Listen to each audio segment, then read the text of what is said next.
नमस्कार मित्रांनो. आज आपण नेटसेट संदर्भात आपण चर्चा करणार आहोत. आपल्या या क्लासमध्ये आपण सुरुवातच राजकीय सिद्धांतापासून आपण करू, कारण राजकीय सिद्धांत समजून घेतल्याशिवाय आपणास पुढे जाता येत नाही. म्हणून राजकीय सिद्धांताचा अर्थ समजून घेत असताना आपल्याला प्रारंभी काही गोष्टी समजून घेणं गरजेचं आहे. राजकीय सिद्धांत या शब्दाची फोड करावी लागते आपल्याला. त्यामध्ये राजकीय म्हणजे सार्वजनिक हिताचा बोध, तर सिद्धांत म्हणजे क्रमबद्ध मांडणी आहे. राज्यशास्त्राच्या अभ्यासाची सुरुवातच ही राजकीय सिद्धांतापासून होते, म्हणून त्याचं महत्त्व अधिक आहे. राजकीय सिद्धांत हे समजून घेत असताना प्रारंभी थेरी हा शब्द आपणास विचारात घेणं फार गरजेचं आहे. थेरी हा शब्द थेरिया या ग्रीक शब्दापासून निर्माण झाला आहे.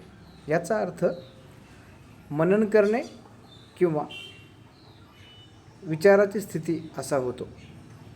एखाद्या तथ्याला समजून घेण्याच्या दृष्टीने विचारमंथन करणे म्हणजे राजकीय सिद्धांत होतो.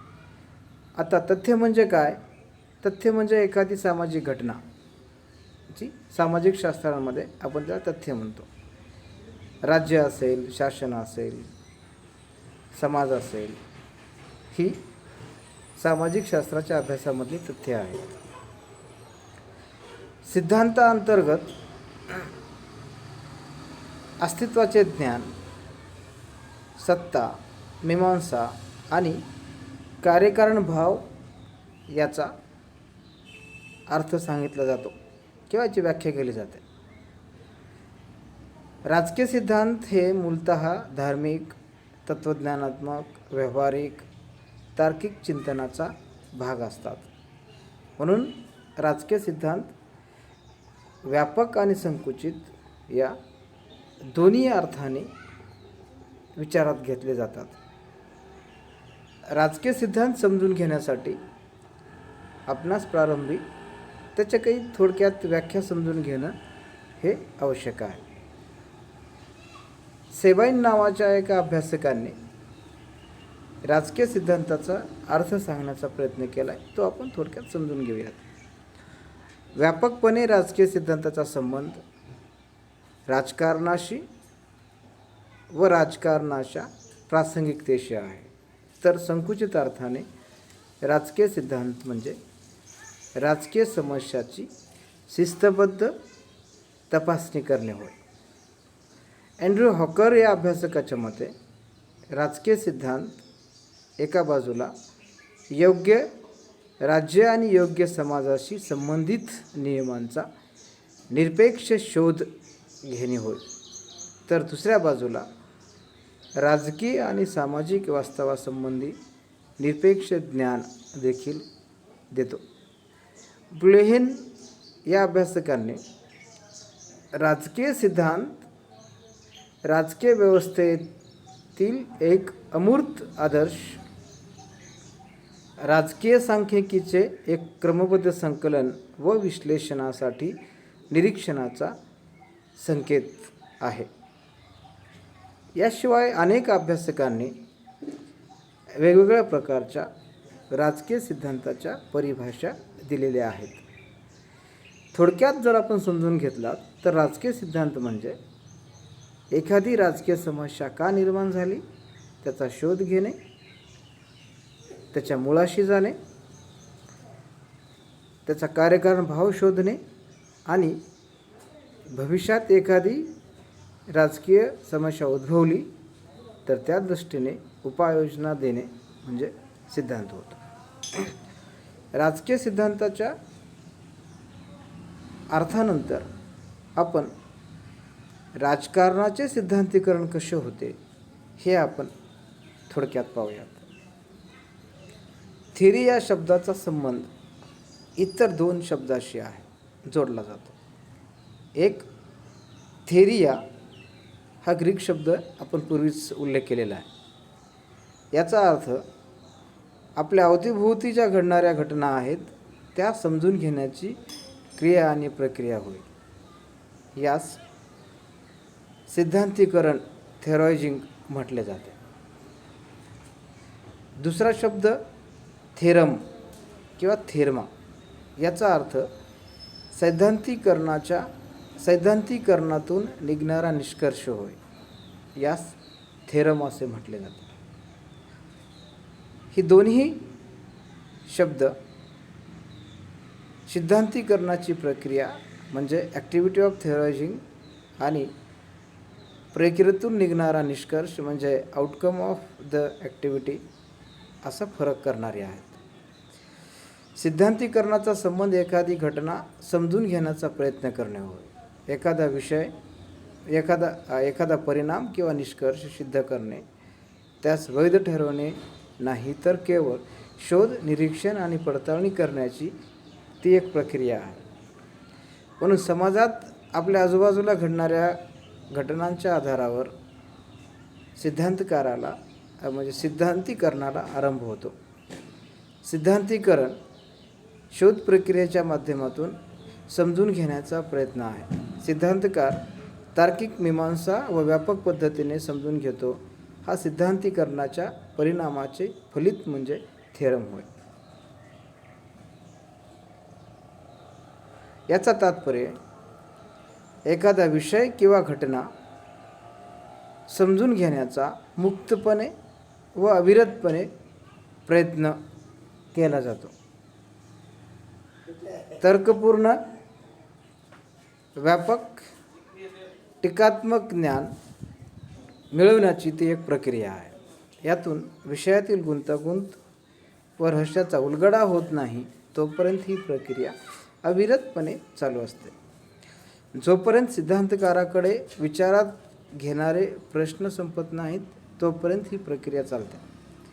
सिद्धांतकार एखादा अनुभव किंवा घटना संकल्पनाच्या आधारावर तो समजून घेतो.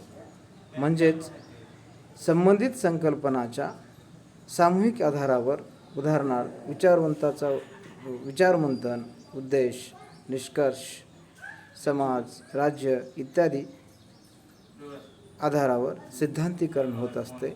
या सर्व बौद्धिक तर्कशुद्ध प्रक्रिया व मीमांसेनंतर सिद्धांत उदयास येतो किंवा निर्माण होतो. उदाहरणार्थ प्लेटो, अरिस्टॉटल यांनी सांगितलेले सिद्धांत, उदाहरणार्थ न्याय, साम्यवाद, तत्वज्ञ राजा ही उदाहरणे होत. यानंतर आपण राजकीय सिद्धांताचे स्वरूप थोडक्यात विचारात घेऊ. राजकीय सिद्धांत बहुआयामी व अंतर्गत बदल होणारी संकल्पना आहे. राजकीय सिद्धांत प्राचीन काळापासून ते आजतागायत बदलत्या काळाबरोबर ती बदलत राहिलेली आहेत. प्राचीन काळात राजकीय सिद्धांताचा मुख्य विषय मूल्ये, आदर्श, नैतिकता, काल्पनिकता, मापदंड इत्यादी विषय होते. तर आधुनिक काळामध्ये विवेक आणि वैज्ञानिक पद्धत ही प्रमुख विषय राहिलेले आहेत. तर समकालीन काळामध्ये तथ्य आणि मूल्य यांचा संवाद हा राजकीय सिद्धांताचा महत्त्वाचा भाग आहे. राजकीय सिद्धांताच्या स्वरूप हे ऐतिहासिक स्वरूपाचे मानले जाते. अनेक सिद्धांतकारांनी, डनिंग, सेवाईल, लिंडसे या अभ्यासकांनी राजकीय सिद्धांताचे स्वरूप हे ऐतिहासिक मानलेले आहे. कारण राजकीय घटना आणि राजकारण किंवा ऐतिहासिक घटना आणि राजकारण याचं जवळचं नातं राहिलेलं आहे की म्हणून आपणास सिद्धांताचं स्वरूप पाहत असताना त्याच्या ऐतिहासिक स्वरूपावर चर्चा करणं हे महत्त्वाचं ठरतं. दुसरं स्वरूप त्याचं हे तत्त्वज्ञानात्मक आहे. कारण राजकीय सिद्धांत हे नेहमीच तत्त्वज्ञानी राहतात. एवढंच नाही तर तत्त्वज्ञानातूनच राजकीय सिद्धांत हे उदयास येतात किंवा ते आलेले आहेत. तिसरं, राजकीय सिद्धांताची वैज्ञानिकता. राजकीय सिद्धांताच्या अंतर्गत प्राचीन काळी जो मूल्य, आदर्श, नैतिकता, काल्पनिकता होती, तर ती दुसऱ्या महायुद्धानंतर त्याचे स्वरूप बदलून ती आकडेवारी, संशोधन पद्धत, सांख्यिकी, वस्तुनिष्ठता ही वैज्ञानिकतेला जोडली गेलेली आहे किंवा ही वैज्ञानिकता राजकीय सिद्धांताला जोडली गेलेली आहे. चौथं ते त्याचं स्वरूप आहे की राजकीय सिद्धांत आणि विचारसरणी याचं जवळचं नातं आहे. कारण विचारसरणी हा काही फक्त आधुनिक आणि नवीन विषय नाही, तर विचारसरणी हा प्राचीन विषय आहे. उदाहरणार्थ ग्रीक नगर राज्यामध्ये सोफिस्ट विचारसरणी, सिरेनाईक विचारसरणी, अशा सॉक्रेटिस स्कूल, अशा अनेक प्रकारच्या विचारसरणी होत्या. म्हणून विचारसरणीशिवाय राजकीय सिद्धांत आपण समजून घेऊ शकत नाही. शेवटचं म्हणजे राजकीय सिद्धांताचं आधुनिक स्वरूप. विशेषतः बदलत्या काळानुसार आंतरविद्याशाखीय दृष्टिकोनाचा विचार करता राजकीय सिद्धांताला हे सुद्धा आधुनिक व्हावं लागलेलं आहे. त्याच्यामध्ये अनेक प्रकारचे अभ्यासक या पद्धतीचा अनुकरण किंवा अवलंब करणारे आहेत. उदाहरणार्थ David Easton, Robert Dahl, Peter Laslett या अभ्यासकांनी राजकीय सिद्धांतामध्ये वैज्ञानिक पद्धतीचा अभ्यास करून किंवा आधुनिक पद्धतीचा अभ्यास करून राज्यशास्त्राला अधिकाधिक व्यावहारिक आणि वास्तववादी कसं करता येईल या दृष्टीने त्यांचा प्रयत्न राहिलेला आहे. म्हणून आज आपण या लेक्चरमध्ये राजकीय सिद्धांताचा अर्थ आणि स्वरूप आपण समजून घेण्याचा प्रयत्न केला आहे. आपण उद्या किंवा नंतरच्या लेक्चरमध्ये आपण याचा पुढचा भाग घेऊ.